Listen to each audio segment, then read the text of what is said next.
Alright, welcome back to part 3. That last one cut off kind of in a weird spot, sorry. So we were at Megan, the daughter of Landon and Rachel. She is a carrier for the disease. Eli and Brady both received healthy genes from both their parents, so they are unaffected. Going over to Farrell and Susan's other children, next we have Candace, who is a carrier. She marries Roy, who is not affected, and they have 2 children, Olaf and Patty.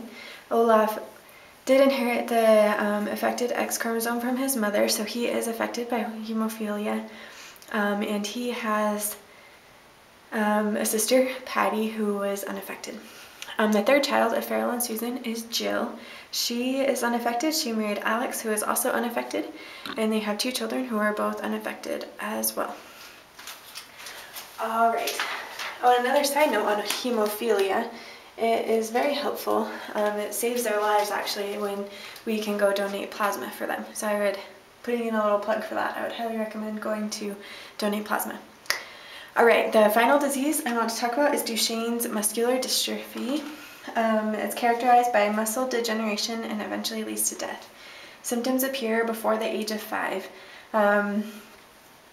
Progressively, the muscles weaken, and the average lifespan is roughly 25 years old, but it very much depends on the person.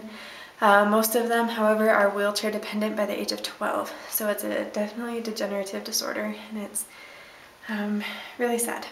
Anyway, it affects in 1 in 3,600 boys. Again, it's much more common in males than in females because it is inherited in the same way as hemophilia, which is X-linked recessive. So we will take a look at our pedigree chart here. We've got Leland and Margaret. Margaret is a carrier for the disease, but since it is recessive, she is not affected by it.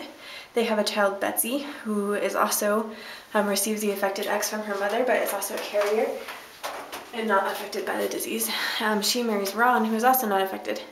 They end up having 5 children, 2 of which are carriers for the disease. Betty and Bob end up having 2 children.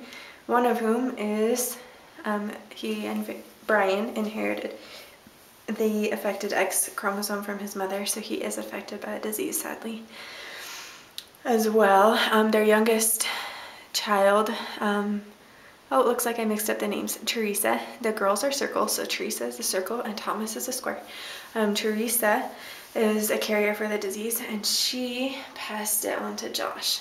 Josh received that X chromosome from his mother and is affected. So you can see here that this mode of inheritance is definitely more common in in males. That the traits generally skip 1 or more generations. This one, it looks like in this pedigree, that's not so much the case. There are 2 generations, well, it's in the same generation, but there's gone several generations before where nobody was affected and then it just shows up. And that can happen in this kind of disease. And there is no male-to-male transmission. Alright, so, and affected males are usually born to unaffected mothers. That's another key point to remember. Alright, so thank you for watching. This is the end of my research and presentation.